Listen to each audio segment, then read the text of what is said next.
ఈరోజు కౌన్సిల్లో fee reimbursement గురించి ప్రశ్న వేయడం జరిగింది. దానికి సంబంధించి కూటమి ప్రభుత్వం నుంచి మంత్రి గారు చెప్పినటువంటి సమాధానం ఏమిటంటే, వైఎస్ఆర్సీపీ ప్రభుత్వంలో సుమారుగా 4100 కోట్ల బకాయిలు ఉన్నాయి. వాటిని మేము ఇప్పుడు చెల్లించలేము. మరి రాబోయే రోజుల్లో వాటి గురించి ఆలోచిస్తామని చెప్పడం జరిగింది. నేను ఈ రూపంగా మీ అందరికీ కూడా ప్రజలందరికీ కూడా తెలియజేస్తా ఉన్నాను. కూటమి ప్రభుత్వం వైఎస్ఆర్సీపీ ప్రభుత్వంలో దానికి ముందున్నటువంటి టీడీపీ ప్రభుత్వం పెట్టినటువంటి సుమారుగా 1880 కోట్ల రూపాయల బకాయిల్ని వైఎస్ఆర్సీపీ ప్రభుత్వం వచ్చిన తర్వాత ఒకే రోజు అంటే 28/4/2020న 4208 కోట్లు 2 సంవత్సరాలకు సంబంధించినటువంటి బకాయిల్ని చెల్లించడం జరిగింది. ఆ తర్వాత క్రమం తప్పకుండా ప్రతి 3 నెలలకు ఒకసారి ఫీజు రియంబర్స్మెంట్ బకాయిల్ని పిల్లలందరికీ కూడా చెల్లించడం జరిగింది. మార్చి, మే, ఆగస్టు, నవంబర్ ఈ 4 నెలల్లో క్రమం తప్పకుండా 2020 నుంచి 2024 మార్చి వరకు కూడా ప్రతి 3 నెలలకు ఒకసారి ఫీజు రియంబర్స్మెంట్ బకాయిల్ని సుమారుగా 700 కోట్ల రూపాయలని వైఎస్ఆర్సీపీ ప్రభుత్వం విడుదల చేసింది. ఎక్కడా కూడా 2024 మార్చి వరకు ప్రతి 3 నెలలకు ఒకసారి ఎక్కడ బకాయిలు లేకుండా వైఎస్ఆర్సీపీ ప్రభుత్వం దిగిపోయే రోజు దాకా కూడా ఒక్క బకాయి లేకుండా కూడా చేయడం జరిగింది. ఆ తర్వాత 2024 మే, 2024 ఆగస్టు, 2024 సెప్టెంబర్లో విడుదల చేయాల్సినటువంటి 3 బకాయిల్ని కూటమి ప్రభుత్వం వచ్చిన తర్వాత వాటిని పే చేయకుండా వదిలేసింది.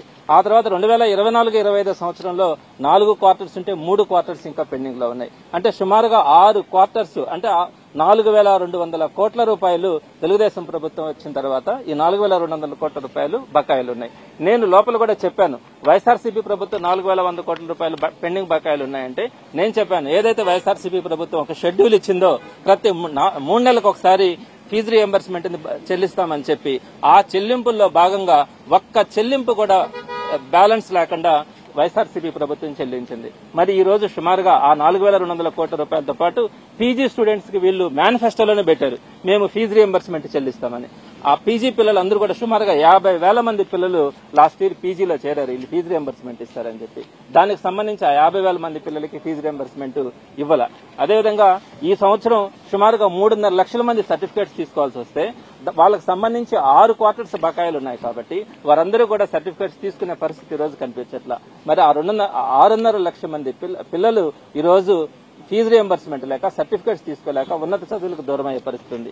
వీటన్నింటినీ గురించి మాట్లాడితే ఎంతసేపు వైఎస్ఆర్సీపీ ప్రభుత్వంలో జరిగినటువంటి అప్పుడు బకాయిలు ఉన్నాయి, అందువల్ల డిలే అవుతుందన్నారు. మీరు వచ్చి 1 సంవత్సరం అయింది. ఈ 1 సంవత్సరంలో మీరేం చేశారు? అప్పుడుకున్నటువంటి పెండింగ్స్ గానీ ఇక్కడ ఉన్నటువంటి ఏది కూడా మీరు చెల్లించాల. అదే వైఎస్ఆర్సీపీ ప్రభుత్వంలో మీరు పెట్టినటువంటి పెండింగ్స్ అన్నింటినీ కూడా చెల్లించినటువంటి వైఎస్ఆర్సీపీ ప్రభుత్వాన్ని మీరు విమర్శించే హక్కు మీకు లేదు. ఇప్పుడు ఉన్నటువంటి సుమారుగా 6.5 లక్షల మంది స్టూడెంట్స్ కి సంబంధించి ఇక్కడ ఉన్నటువంటి పెండింగ్స్ అన్నింటినీ కూడా మీరు చెల్లించకపోతే పిల్లలందరూ కూడా ఇబ్బంది పడే పరిస్థితి ఉంటుందని చెప్పి చెప్తా ఉన్నాను. అదేవిధంగా వసతి దీవెన, పిల్లలందరూ కూడా బయట రూమ్స్ తీసుకుని హాస్టల్లో ఫుడ్ తింటూ సుమారుగా కొంతమందికి 10,000 రూపాయల నుంచి 20,000 రూపాయల వరకు వైఎస్ఆర్సీపీ ప్రభుత్వం కొత్తగా వసతి దీవెన అనే కార్యక్రమాన్ని తీసుకొచ్చింది. దానికి సంబంధించి ఎవ్రీ ఇయర్ ఏప్రిల్లో 1000 కోట్ల రూపాయలు వైఎస్ఆర్సీపీ ప్రభుత్వం రిలీజ్ చేస్తా వచ్చింది. అయితే 2024 ఏప్రిల్లో 1000 కోట్లు రిలీజ్ చేయాల్సింది. అప్పుడు ఎలక్షన్ కోడ్ వచ్చింది కాబట్టి దాగిపోయింది. ఆ తర్వాత వచ్చిన కూటమి ప్రభుత్వం ఆ 1000 కోట్ల రూపాయలని వసతి దీవెన కింద అంటే వాళ్ళ మెస్ చార్జెస్ కింద రిలీజ్ చేయాల్సి ఉంటే వాటిని పే చేయకుండా వాటిని వదిలేసింది. నెక్స్ట్ మంత్ లో మళ్ళా ఏప్రిల్లో ఇంకొక 1000 కోట్లు రిలీజ్ చేయాల్సింది. ఆ 1000 కోట్లు గానీ ఈ 1000 కోట్లు గానీ వసతి దీవెన కింద ఒక్క రూపాయి కూడా చెల్లించడానికి ఈ రోజు వాళ్ళు ఇంట్రెస్ట్ చూపించట్లా. ఈ విధంగా పిల్లలందరినీ కూడా ఇబ్బందులు పెట్టి ఉన్నత చదువులు లేకుండా ఏదైతే రాజశేఖర రెడ్డి గారు ఫుల్ ఫీజు రియంబర్స్మెంట్ తీసుకొచ్చినారో ఆ తర్వాత వీళ్ళు దాన్ని నిర్వీర్యం చేసి ఏదో 35,000 రూపాయలు పే చేస్తామని చెప్తే మళ్ళా జగన్మోహన్ రెడ్డి గారు ఫుల్ ఫీజు రియంబర్స్మెంట్ తీసుకొచ్చినారో ఈ రోజు ఆ పథకానికి అసలు కనీసం 35,000 రూపాయలు కాదు కదా, ఏ విధంగా కూడా సరిపోయినటువంటి నిధుల్ని వాటికి కేటాయించడం కానీ పిల్లలందరూ కూడా ఈ రోజు రోడ్డును పడే పరిస్థితి ఉంది. తప్పకుండా వీటి మీద వైఎస్ఆర్సీపీ తరఫున ఈ మధ్యనే ఒక కార్యక్రమం కూడా చేయడం జరిగింది. రాబోయే రోజుల్లో ఈ కార్యక్రమాన్ని మరింత ఉధృతంగా ముందుకు తీసుకెళ్లడానికి అవకాశం ఉంటుంది.